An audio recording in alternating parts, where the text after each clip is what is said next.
Hey guys, welcome back to another episode of Ollie's Zoo. We're here today with our resident male royal python, our biggest male royal python, Alfred. And we're going to be looking at big snakes today. And I'm talking about the big snakes, I mean, there are some, decent sized snakes out there, like your boas, which we've talked about in previous videos. Carpet pythons, they can get to a decent size. African rock pythons, they're the 5th largest in the world, that type of thing. But we're talking about the 3 big giants today: Burmese python, green anaconda, and the reticulated python.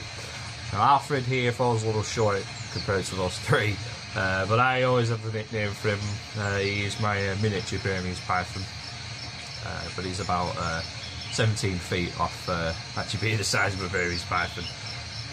So yeah, we're going to talk about them today. Just a quick one before we get into that. I appreciate all the support we've had on the last video, the Bearded Dragon nutrition video about the live foods and stuff. I'm chuffed to bits with how many views that video's had. Clearly you guys like Bearded Dragons, so I'll be sure to make more videos about Bearded Dragons.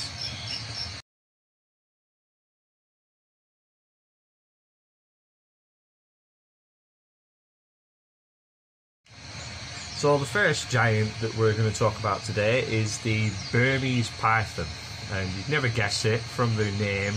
They come from Burma, which is sort of like Indonesia. It's an island in the Indonesians, that type of area. And they're the 3rd largest snake in the world. They average out at about 18 to 20 feet long, possibly longer. So it's a very big animal. They're generally dubbed as the gentle giants of the snake world, which is why I bestowed the nickname Miniature Burmese Python on Alfred, because he's a gentle giant in his own right. But out of the main 3, they are regarded as the most placid, easiest to keep type thing. They're not typically fussy snakes. You do get some snakes that can be quite hard to tempt to eat. Burmese pythons generally are very good feeders. They're very girthy snakes as well. They can get to, astonishing weights, and once they get over sort of 8-10 feet long, the general rule of thumb is that you should never handle them unless there's 2 people there for the safety of yourself and of the animal, because we are talking about an animal here that does have some serious strength and can potentially kill people, so you've not to underestimate that.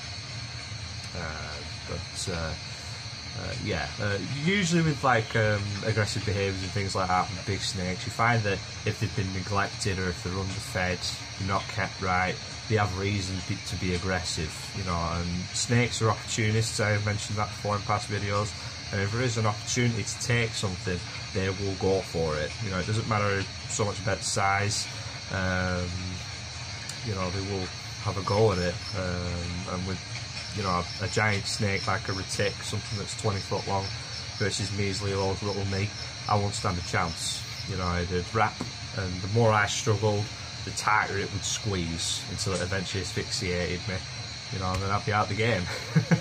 So you have to have a lot of respect when you're working with an animal that can do something like that. Burmese pythons, though, they're actually aliens.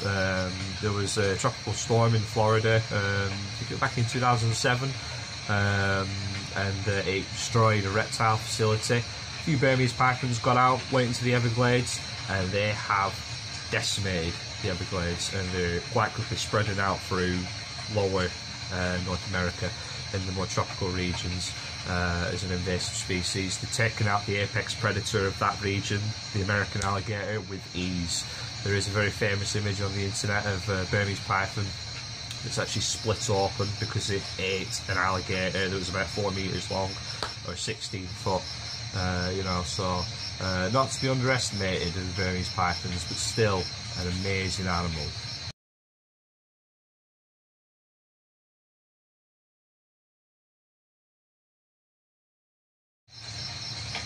The next giant that we're going to talk about is the second longest snake in the world, but it is the heaviest snake in the world. There is some debate amongst reptile keepers and herpetologists which truly is the biggest snake in the world. And you know, it's down to which specimen is found first that is the biggest, whether it be the anaconda or the retic. But you know, as far as this video goes, we'll just say that the green anaconda is the second longest. But they can quite easily attain lengths well over 20 feet long. But their weight is double that of a berm or a retic. This is a snake that can get to 400 pounds in weight. That is serious business. Seriously heavy animal. You know, and Hollywood has done no favours to the green anaconda. You know, I suppose when you do look at them, they are quite a menacing looking creature. They have these very flat, broad faces and these two little beady black eyes, you know, like doll's eyes, to quote Jaws. You know, lifeless eyes. But you know, the only experience I do have with anacondas personally is I did handle a yellow anaconda about 2 years ago, which is a smaller subspecies of the green anaconda that comes from Venezuela. Green anacondas, you tend to find them more in Brazil, in the Amazon basin. But the yellow anaconda, it was, you know, a little bit bigger than a male boa. Oh, what a placid creature! What an amazing animal to handle, and again, such beautiful colours. But I have read on, you know, from fellow reptile keepers on the internet and stuff, you know, post their videos, that green anacondas, they are actually quite docile. But again, it's down to the keeper. You know, if you don't neglect that animal, if you make sure it's fed, it has the right environmental conditions, then it's no reason to be aggressive, really. You know, of course, you do still have to be careful with an animal like that, an animal that weighs, you know, more than a lion. You know, it's serious business. You know, their teeth are huge. You know, if they were to get hold of you, they are serrated of the teeth, so they're designed not to let go. You know, the more you struggle, the more mesh you're going to make with your skin, and they quite easily tear your muscle ligaments and burst blood vessels if they got hold of you. So, you know, handle with respect, handle with more than 2 people. You know, but yeah, so green anacondas, awesome, beautiful snake, but got to have so much respect for it.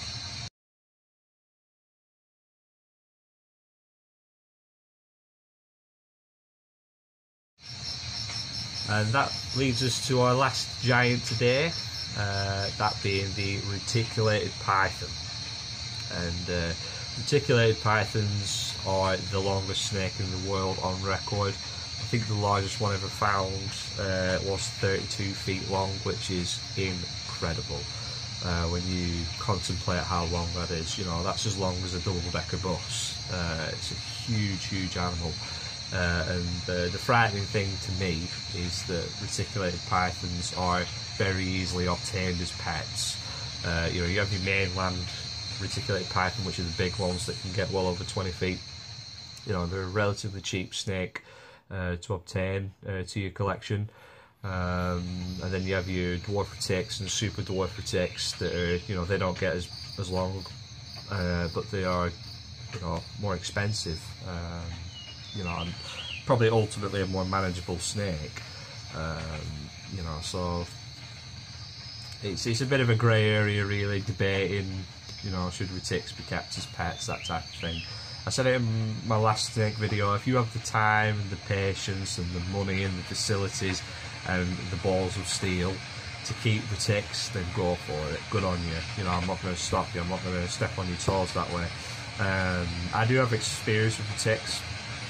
And with the mainlands and the dwarfs, and they are regarded as the most, apart from king cobra, the most intelligent snake in the world, and I will merit some truth to that.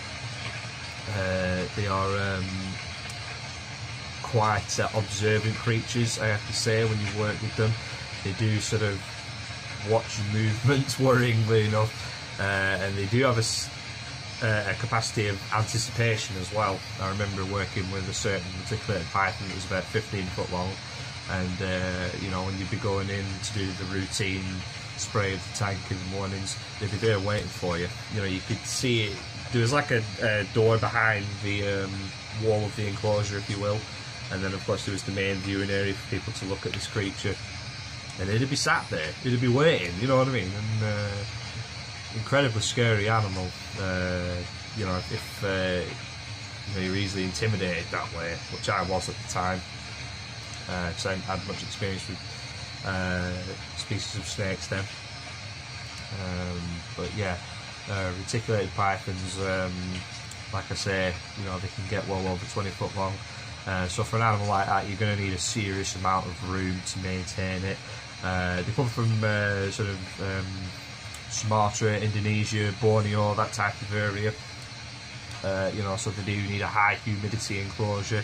They're excellent swimmers, so they need a lot of room to submerge themselves in water to feel safe, multiple hides, and they're as comfortable climbing up trees as well as they are in the water. So again, they need sufficient area to climb in trees and like branches and things like that, you know. And as well, they have an amazing feeding response as well. You know, and this is an animal that does grow very quickly. You know, so you're going to be constantly going to be needed to be on your guard with feeding and that type of thing, making sure it's having enough food, so it's not going to be tempted to go for you instead. You know, so it's an extremely high maintenance creature. You know, so yeah. I don't really know much else to say about it, to be honest with you, other than it's another animal that should be treated with a lot of respect.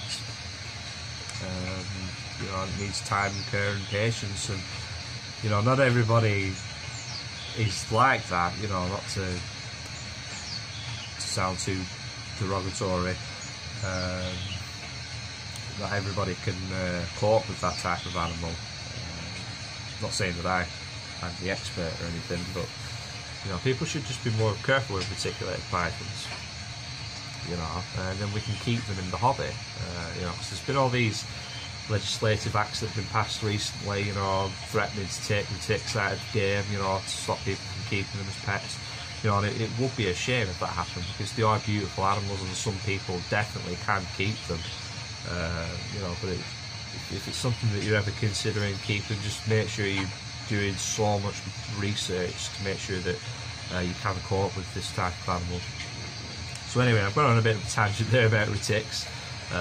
But you know, I do have a passion for them, as I do all animals, and I just want people to be able to keep them. We'll never want to see them out of the hobby. So yeah, it'd be super awesome if you could give this video a watch, even if it's just for a minute. Like us, give us a like on the video, subscribe to the channel. So yeah, appreciate the support as always, guys. See you on the next video. Bye.